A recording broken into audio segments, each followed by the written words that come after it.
But how did this guy get a rifle in school? Yeah, is there no security system, to protect? I mean, but the reality is you can walk into these schools, there's resource officers, but you got 3 or 4 of the doors that are propped open. This kid opened this door. I mean, it's not as secure as you would hope it would be. Interesting. I don't know why they don't do that, though. It's like wash, rinse, repeat. Why do we have to keep going through this? Yeah. I mean, secure your doors. Secure your doors. Secure them. I mean, and don't let anybody in. But you have to, like I said, you also have these kids that have to know that I can't just push the door open because the doors have to remain, unblocked and able to access in an emergency. Yeah. So, but that means these kids have the ability to open these doors, allow their friends to come in, allow whoever to come in. Well, I mean, I'm going to go back to your comparison of the airports. If you were to take and push one of those doors, the alarms go off. Alarms are going off. Absolutely. Is that happening in the school? I mean, I don't know.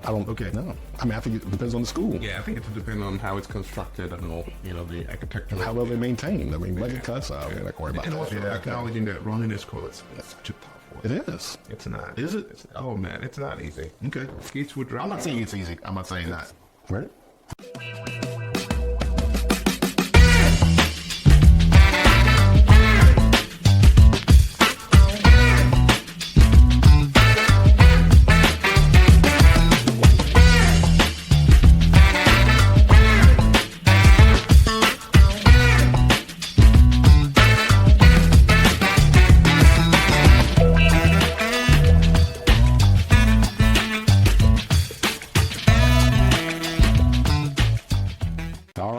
So welcome back to another episode of The Three Neighbors. So I'm Kevin. I'm Victor. And I'm Dave.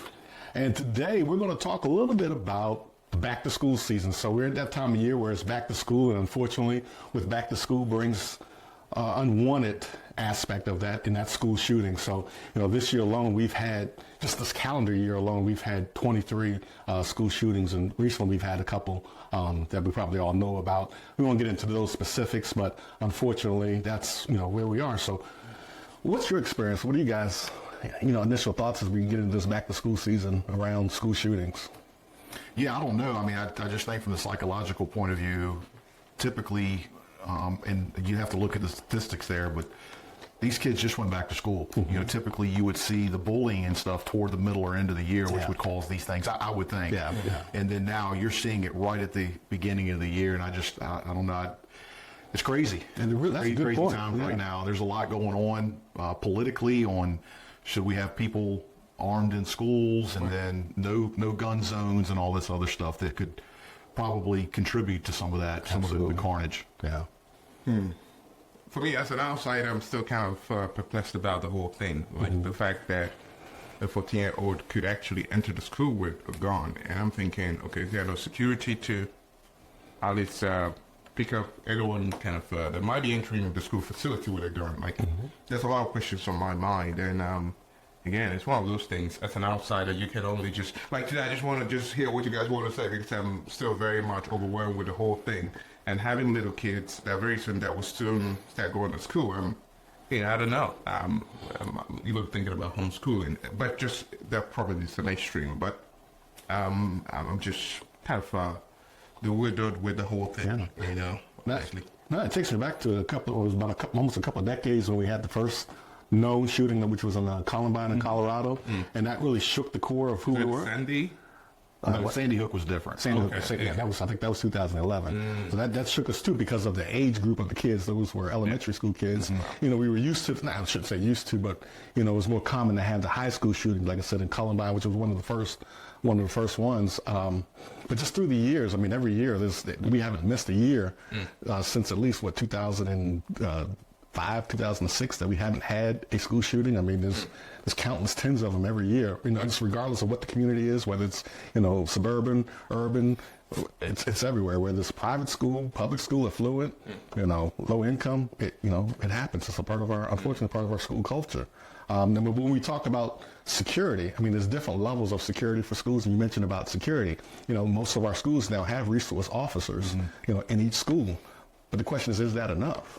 Well, let's talk about that, because I remember in my school growing up in high school, we would go there and we'd have our guns in our vehicles with us because we went hunting after school, and we talked about it. And there was not this level of craziness of people that would go in and do that. So I'm kind of confused on where we as a society have dropped the ball over the past 4 decades, in my time, three, 4 decades, and where we've dropped the ball there. And there's also 2 levels of that. You hit the different locations of schools, but let's not forget about Virginia Tech too, where they had that. So it's not just happening in our high schools and our middle schools, but it's also happening in our colleges. Absolutely. And then I'll also say this: we had a school resource officer for just high school, and half the time you didn't see the guy. Did you have a high school resource I officer? did, yeah. See? And it was very intermittent. You might see him one day a week. Now we have them in our middle schools, elementary schools, pretty much any schools now, and they're focused on that. Now, if there was something that happened in a middle school back then that one officer would fluctuate between those 2. What exactly does the resource officer do? What's the role of the officer? Well, that officer is dedicated to that school, and he or she works in collaboration with the administration so that it doesn't become a punitive institution or response if something happens there. It's more rehabilitative, okay? So let's say a student breaks in a car or something. The first thing they didn't want to do is go and charge the child with larceny or something like that. Right. What caused that? Because the last thing you want to do is have a 14, 15-year-old kid have that record. Right. So the resource officer is like the police. It is a sworn law enforcement Okay. officer. It's not a security officer. Okay. And he's very visible on campus. Today, yes. Okay. I don't So know. you're saying it wasn't like that during your time, but now it's very much salient. Yeah, I will challenge anybody watching this podcast or the 2 of you to go to any school while it's in session, Right. and not see a marked police vehicle visible in front of it, right? And the children know that police officer's names. I mean, I've heard my kids, refer to, officer this, Right. they all know who it is. What's the perception? My kids has been pretty positive. I mean, they know who it is. They, like you said, they have a tendency to really intermingle with the kids and the administrators. Love it, yeah. So I think it's, and I can't speak for police officers, but I think it's a role that you desire to do, or even if you don't desire to, you kind of grow into that role where you become part of that school community. Okay. Yeah. So even though you're a sworn, Right. police officer of the community. Invasive in sense. Just, No. Okay. It's very. I think it's a very positive. I mean, I think regardless of what school district, I think if you ask the kids, what do you think of your particular resource officer, I think you'd find some positive responses. Interesting. I believe so. But is that enough to secure a building with a couple of thousand of kids and Right. hundreds of administrators and teachers? Is it enough? The police officer, given the fact that his role is not invasive, so he wouldn't touch people's kids' bag when they're coming to school in the morning, right? Well, he could. But students will probably hate him for that, right? So I guess you have to have a reason. I mean, I Not don't the think school it's. system. No. I'm saying just not randomly. Oh no, you can't target one Yeah. individual unless there's a credible threat. I agree with that. But to take a bag and run it through a scanner every day, somebody coming through, I've got a problem with that because it kind of looks like you're going into a prison institution or something like that. But And even having a system where the kids kind of walk through some kind of scanning or whatever every day also looks very invasive as well. Well, because let's talk about that. Though. yeah, I'm interested. But we're thinking about a safety measure, like having that in itself. I don't know. It's like you're going into an institution. We never experienced that growing up. No. So Kevin, share. No, as I was thinking about this whole topic of school security this week, I was thinking about what's the safest place that you feel outside of your home, if you feel safe in your home, and that's inside the airport terminal. Because one thing you know about inside the airport terminal, other than law enforcement, nobody in there has a weapon. Well, that's your perception. Yeah. Like I said, as I was thinking about security in schools, why can't we have that level of security in our schools? The airport doesn't have 100% security because there are some shady workers that might still want to smuggle some things inside the airport. But at least to some degree, so the minimum. So bringing the same kind of system within the school system, security system in the school system, I don't know if that's something very invasive for kids, or what do you think? Is this something doable, or is it even a good thing to have that? I don't know if you've walked inside an airport, but just coming inside an airport, even if you're working there, that's a lot of work, like there's a lot. It is a lot of work. Stringent process. Even while even if you're flying or you're working there, you're always being checked. And do we want to subject our kids to those kind of scrutiny? So I got a couple of thoughts there. The first one is, like Kevin said, that's the most secure place is an airport, right? So if you were to mirror that into a school, Yeah. most people would be okay with that. But how many people have never experienced the TSA? How would they feel now coming out of school the last year, and then now walking in, you have one entrance, come and go, everything else is secured. Right. And then now we have x-rays and metal detectors and all that stuff. Right. And, what would that do? Yeah, it'll give you a sense of security, I guess, but I just don't know how the parents would feel about that, because there's already this mentality of militarizing the school and guns in school and the perception and all that, which I can argue both, I guess. Well, I mean, I think, like the last school year 23-24, the last previous school year, there's 49 deaths in our schools. I mean, that's 49 too many.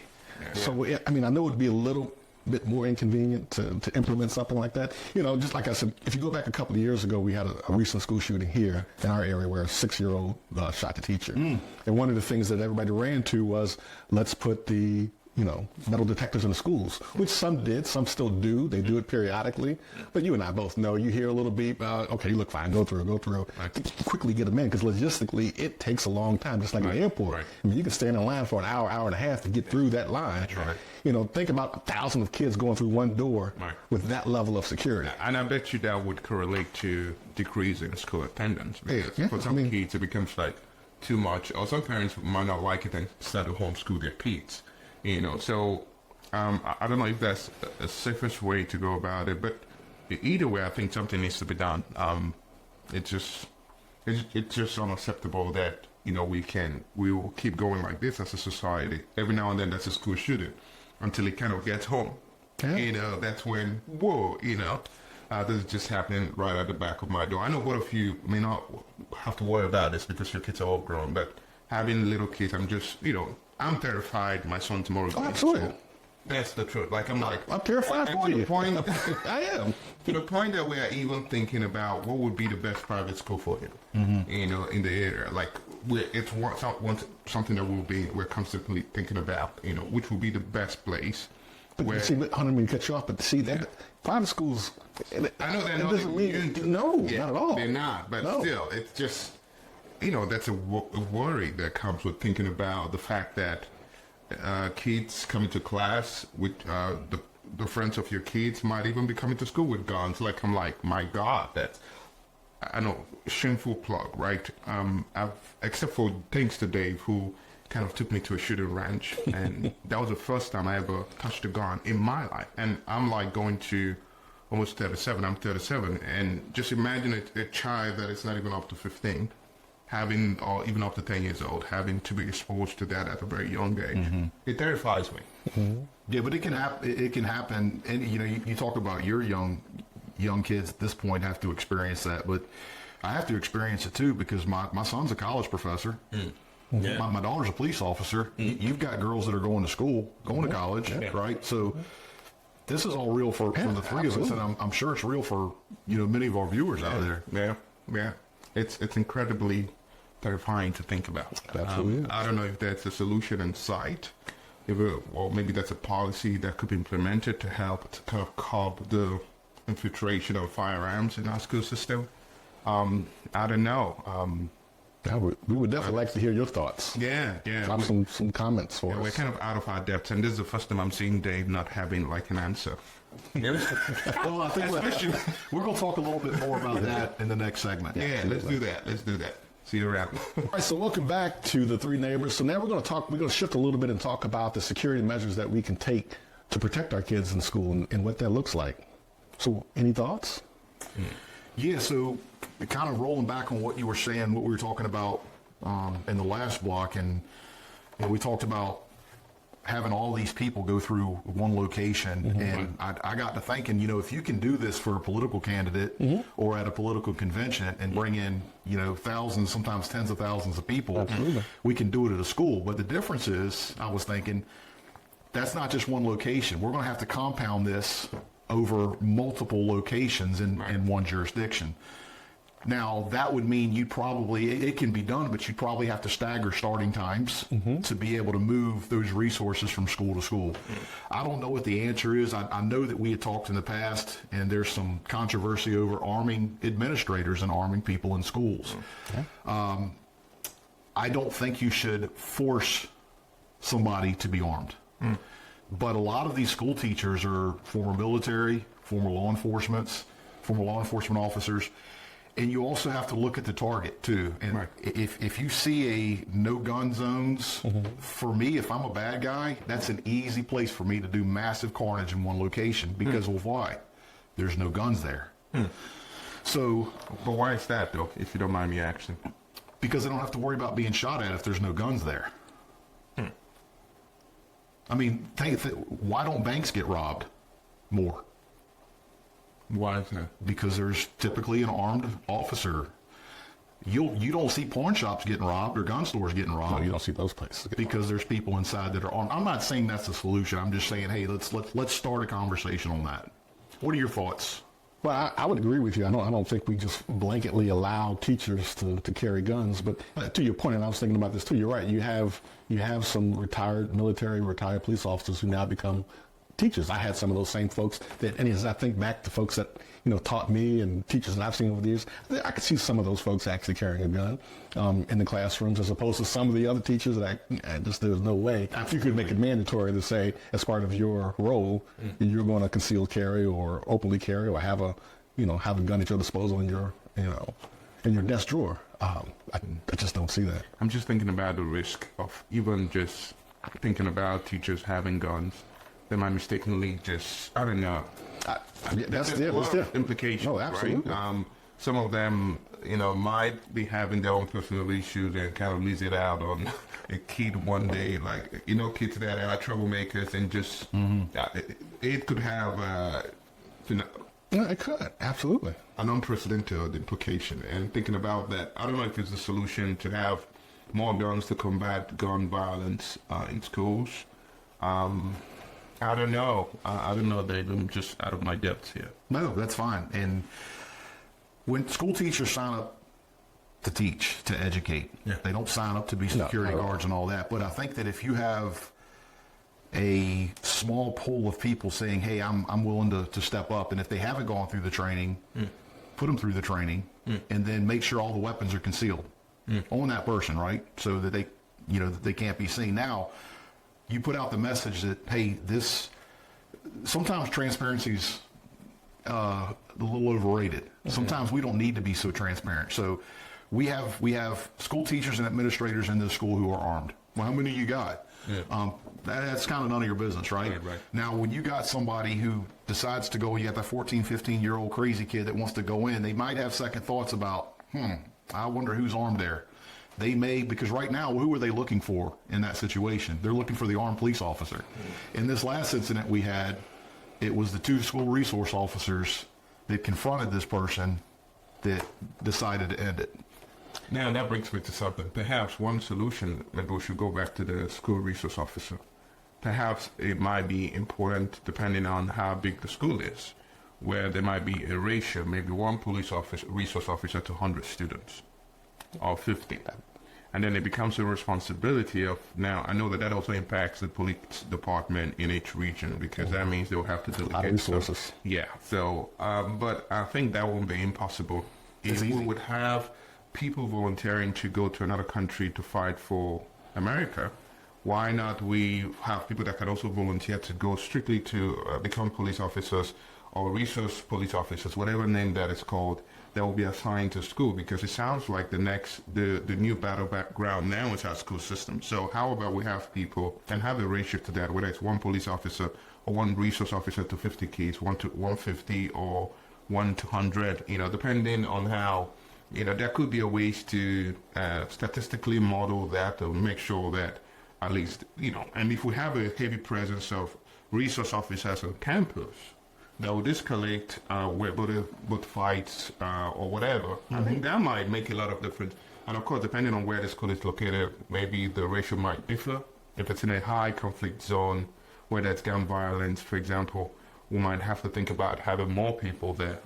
There's no one-way solution, but I'm thinking maybe the resource officers need to be empowered more, and maybe there should be a special program in the police department that kind of employs people and put them into the police academy for that purpose, instead of having a lot of people going outside of the country to fight, which is great to protect the national sovereignty of the country, but also we could also have people coming to literally fight within, just to protect the See, system. right now you have a shortage of police officers throughout the U.S. Okay, and now we're asking the police officers to take, or the command staff, if you will, chiefs, sheriffs, and stuff like that. We're asking them to take people off the streets to put them in schools. Okay, so now there's we already have a deficit there. So my solution is, you won't have a problem in this area because it's a military area. All you have to do is say, hey, we're going to pay you X amount of dollars before school and after school. How many of these retired police officers and military personnel would sign up to be security officers at these schools armed? Right. That would take the responsibility. Now, you still have a resource officer that those security officers will report to. Right, exactly. And that's what I'm saying. You know, a special program. It doesn't, I think it's kind of a countermeasure to kind of pull police officers from the streets, because now we make our streets a lot more vulnerable. So, but a special program where they can recruit retired veterans, retired police officers. Most of them, either way, want to do this kind of stuff, you know, and get them in the school system and have a special training for them after that, and make them resource officers. Yeah, because find a fancy title. Many of these are parents anyway. Exactly, and grandparents, and so they would take the job to heart and put them in school. Now, the other problem that comes with that is it's most likely that most of the people that might sign up for this will be men, and then there might be not a problem, but it turns around gender, whatever, especially now that we live in a fragile system where every kid, especially, often feel that they are. Anyway, let me not make a comment on that, but it's just an observation I'm having, where it's like men are often very scrutinized to a degree where every man is seen as some kind of predator or something. I don't think that's the case. And having a system where almost all the resource officers are men, I don't know if it's a good thing, but also there's a risk of actually in that kind of system having one or two pedophiles infiltrate. You're going in a whole different direction. No, because you got background checks for that. Yeah. Okay. You know, you're not going to let somebody, either retired police officer or military, get into that school without a very thorough background check. Okay, that could be one of the things, contingencies that could be put in place to make sure that like people actually are recruited for this stuff. Let me cross the intersection here and just say, so what we're talking about is adding more guns inside of the building to prevent the guns. And I just don't see the correlation. As I sit here and think about the scenario of a kid going into class, he has the gun in his bag. He's pissed off at this teacher. He's pissed off at these two kids because they bully him. This teacher does not have any weapons. He shoots these two kids and the teachers. Now, all the other guys that have guns in the schools, they're on the other side of the school. Now, we still got 2 dead students, a dead teacher. Not necessarily. What we're saying is having the resource officers, we'll call it them any name, having more of them on campus might help escalate those things in some degree. And that would mean if we had more of them on campus, perhaps the kid might be afraid of even attempting to bring a gun on campus. That's exactly my point. But I think a lot of these, and I could be totally wrong, I mean, because I know about the studies, but I think a lot of these kids who make the decision to act out like this are at a place where they don't care if they walk away or not. There's a willingness to trade their lives to complete this act that they have intended to do. But I would assume that if we have those kind of kids, but the mere fact that there are dozens of resource officers on campus, they would either want to quit school because they know that doing that on campus won't be an option, you know, because it's already saturated with resource persons, right? And perhaps they might not get to the point where they're thinking that far, because already in their mind they know that doing this in a school system is not an option. Maybe I could do it outside of the school, but not in the school system. How many people would rob a convenience store with a police car out front? Yeah, exactly. So I think you've I'm not saying it's not going to happen. And I hear you. Trust me, I hear you. And I have to sit there and think there's a lot to what you're saying. Right, there is, and that's something that's got to be taken into consideration. Is it going to prevent it? No, but I think it would minimize it Right. The typical response for most of these police departments is at least 3 to 4 minutes. How much damage can be done in that 3 to 4 minutes before they actually get there? Now, to your point, yeah, you've got a teacher dead, you've got 3 students dead, and then all of a sudden that call goes out. And then now this individual's able to go from place to place through the hallways. I just think that I think that more weapons being there to neutralize that threat. The more weapon in the right hands. That's what I'm saying. Yeah, in the right in the right hands. Oh, we should arm all the kids.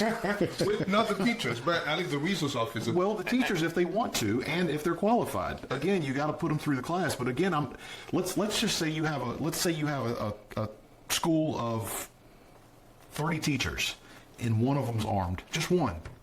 And then you put that out there in a press conference or whatever that our police officers and administrators are armed.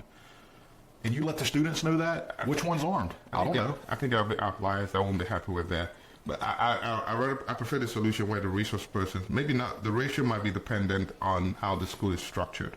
Where at every point in time, there is a resource officer, either if one is walking out the corridors of the school, the other one is at the back, like there would be some kind of synergy around how that works, except for those that might be lazy, that might not be as, efficient to look at the work as they should. But it's very possible that if we'll just have to think of some kind of ratio or something that would work better. We let the schools decide that because each layout's different. Exactly. Some are one story, have different wings. Some are 2 story, 3 stories. So, you don't mandate anything, but you give there's nobody more experienced than the school administrators in that particular layout. Exactly. So let them make the decisions. I agree with that. Let them make the decisions as to how many resource persons would they need. Yeah, and if the city comes back and says, look, we don't want any of our administrators armed, but we would like to have more security officers. Security officers, when we say that, it just disempowers the resource officers. I think there should be some kind of, it should be something of a privilege so that they kind of own the job and are proud of the job. I feel once we say security officers, like what's the difference between them being a security and those at the bank and those that, maybe a title that just kind of embellishes the work itself would be something good, I think. Yeah.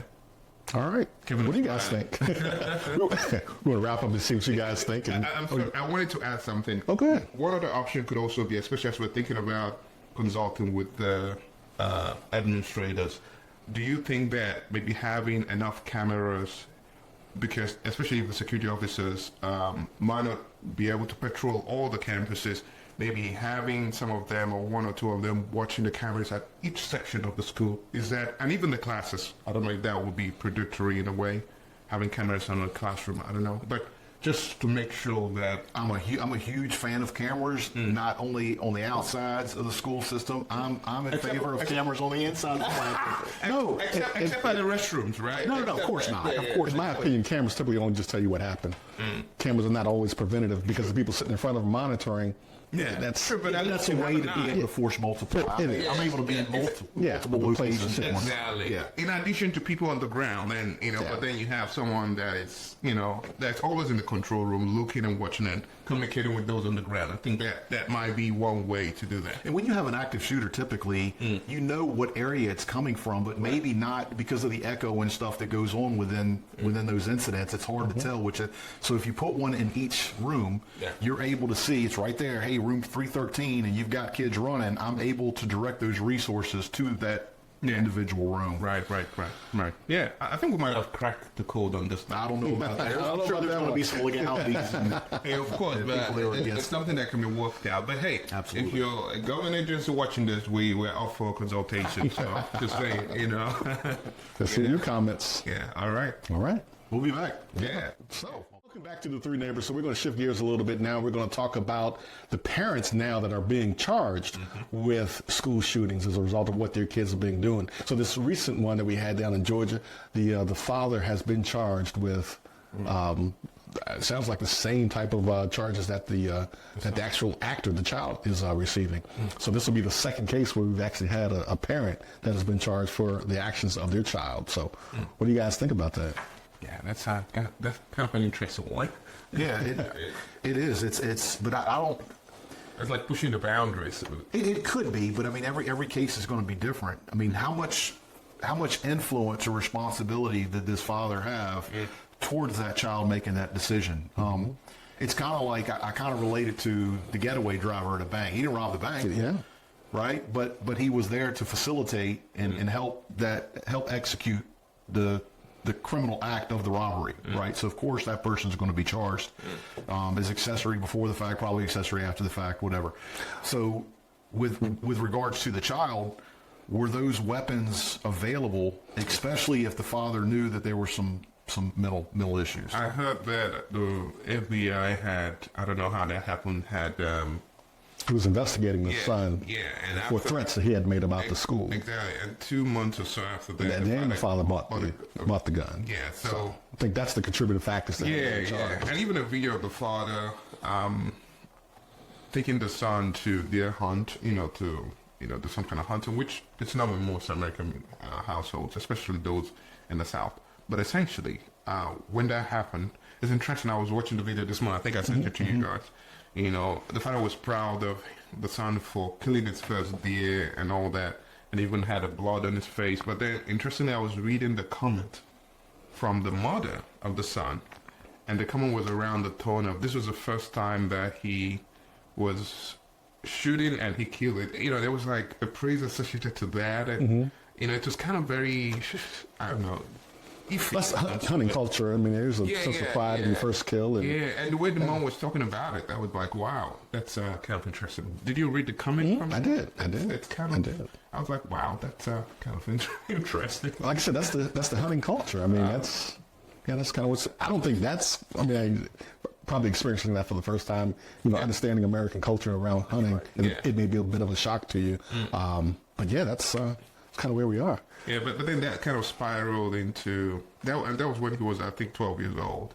So I would reckon that from that time to now, whatever that happened in between led to where things are now with the family. So the fact that, I don't know.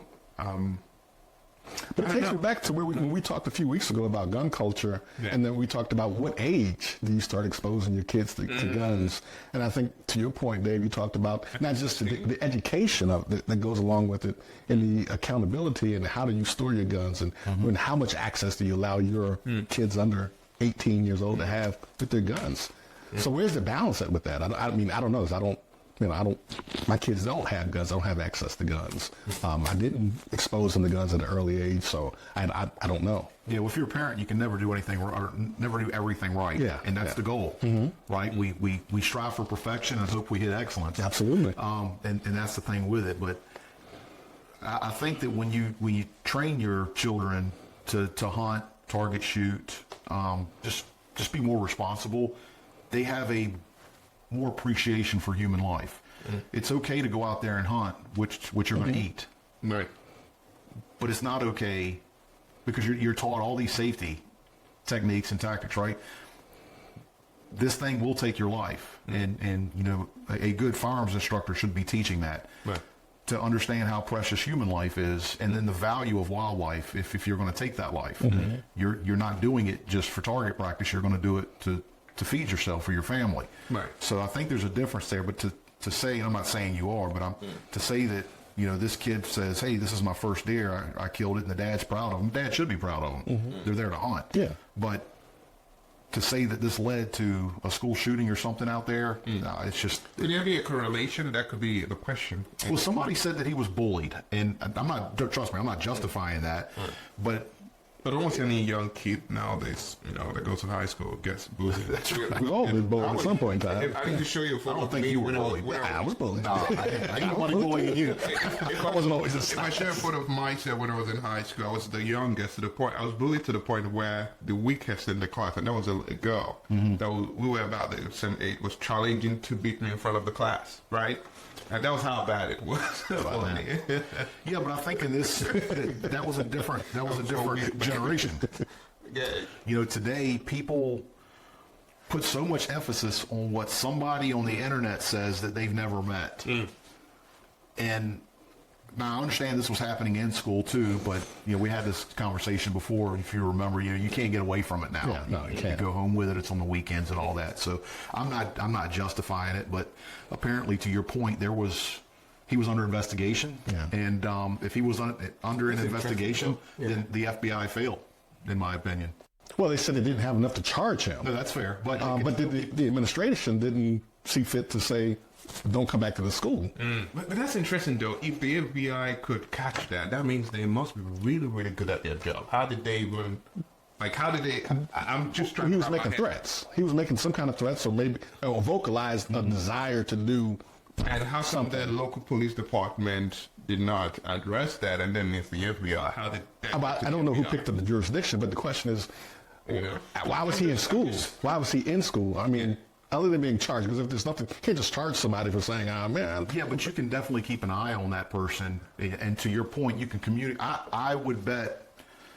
I would bet a lot of money that the FBI never communicated that to the local sheriffs or police departments. I would just, maybe I'm wrong. If they did, But if they how did did, they get to know about that? Is it that maybe, I don't know, like how did they get to the point, that this person, the fact that they even got to the point to like checkmate the person means that they must be really good at their job to know that this person is a threat. but if local law enforcement knew that this kid was being investigated for whatever threats or conversation he had, what would they do? Well, you have to watch that person more carefully coming into school every day, and I mean every single day. And to your point, if there's enough there to get rid of this, to expel this kid, because of threats made, hey, I'm okay with that.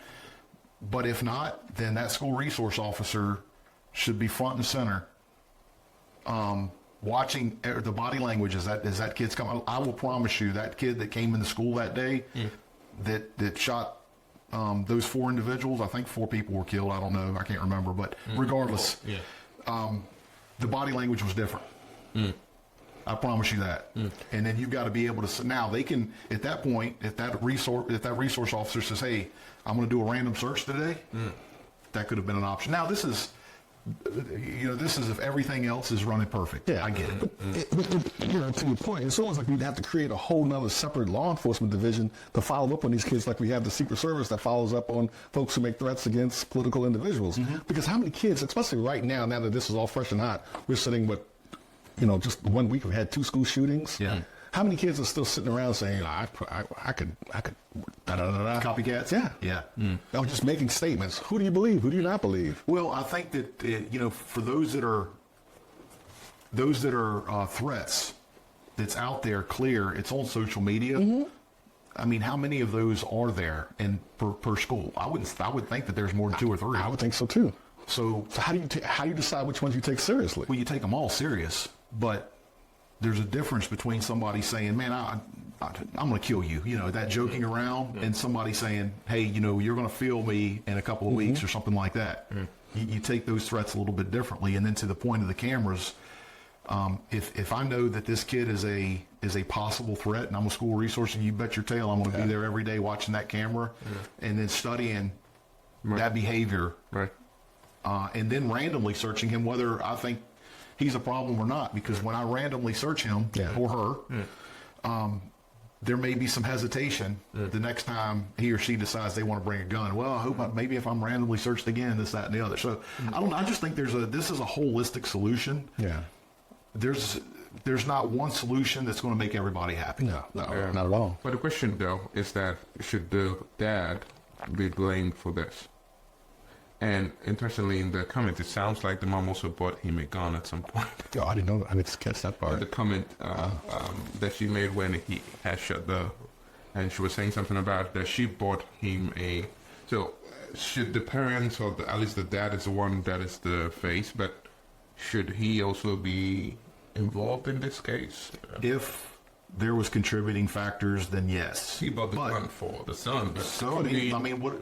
If he's raised the son and through their gun culture and just exposed him to that, trusting that he knows what to do with it, and he just bought a gun for him since the son loves his gun. But I think the thing we're missing here is the prosecutor has brought all these charges, but we don't know what she's put on the table. So we don't know yet until this goes to trial. Yeah, got to hear what evidence. Law. Like if that boy's dad were to buy him a gun for hunting, there's nothing wrong with that. That's what I'm saying. Now, if he used it in this heinous act of just terror, quite honestly, but then that's not the father's fault, unless to Kevin's point, there's something we don't know about. Okay. So Let's now, assume that. if you take that, if you've got that 14-year-old and you're taking them in for some type of psychological treatment, and that person has some type of therapist, I probably would be locking up my weapons. So you think? Or you wouldn't be purchasing him a gun for his own personal use. Right. Yes. I think the context here might be the fact that perhaps the father might have bought the gun not thinking that there was that the son was having, and I get that, because also it's very possible that the father might also be in denial that the son has a mental health problem, Great point. and that denial led to him, and maybe the son, kids can be very, especially when they get to that 14, 15, they can be something else, they can be very stubborn, and maybe the boy's like, I want a gun, and he's probably not eating in the house and making, trying to make the house unlivable, and then, you know what, I'll get this gun for you. So if that makes you happy. Well, there's enough to charge him with multiple crimes, and that's fine. It's up to a judge or jury of his peers to make that decision. Again, I don't want to speculate. And I don't want to sit there and judge the father. Right. When we don't have access to the evidence that the DA has. I just feel that the judge is going to make a spectacle out of him, like it's going to make him a scapegoat in this whole thing. As a way of sending a message to other parents that might potentially have kids that are endangered, and giving them things that would be self-destructive. Well, you take the case here locally a couple of years ago where the 6-year-old child shot the teacher. They held the mother accountable for not storing her gun safe. Just simple as that. 6 years old. Yeah. He didn't secure the gun. That's like almost the age of my boy. Yeah, he took the gun to school. He doesn't even know what the gun is about. Like he probably plays with it, or maybe thinks. Well, he had access to it, so that's why she was charged. I mean, but man, accountability. I mean, as a parent, you're responsible to secure your weapon. how would the right? court would have Down to the point where there's truancy laws, where, and I don't know if there still are, or whether they're just not enforced, but you can go and be held accountable for your children not showing up to school. Right? So it sounds like once you have kids and you have gun in the house, you have to do everything possible to lock that away. It sounds like that's the solution. Lock the gun away, essentially. yeah, and even for this kid, if you want to take him out on a Saturday and go hunting, then give him his gun for the Saturday. Yeah. But I'm still your other dad. than that, Yeah. other than that, just lock it away, because regardless of where you put it or you try to hide it, maybe the mom even hid the gun and the son knew where it was. And I don't know the context. Is the mom with the father at that time, or it's a single? She was sick, yeah. Right. Okay. So if perhaps that's what might have happened. So the mom is working, trying to provide for the kid, and not having time. So probably she hid the gun somewhere, and the son found it, and This is all speculation, It's and speculation, I can't wait for it to come out, and then we can all. I'm hoping this case will. Nobody wants to see these types of incidents No, happen. not ever. We do hope to find better solutions going forward with each one that happens. Unfortunately, Yeah, hopefully. One of them could be more resource officers on campus, and having a special program where veterans, retired police officers are kind of employed in a special way to kind of help mitigate all this violence in our schools. I agree. Well, gentlemen, I hope we don't have to have this conversation again. Hopefully, hopes, thoughts, prayers. This is the second time we're talking about gun. I do want to say this. That this is just 3 separate perspectives on this, and there's out of thousands. Yeah. So if you have any questions or you want to provide context or add additional information, throw them down in the comments. We'd love to hear your feedback. Absolutely. Yeah. Till next time. Yeah. There's 3 neighbors. 3. 3. Thanks for watching. We'll see you next time. Yeah.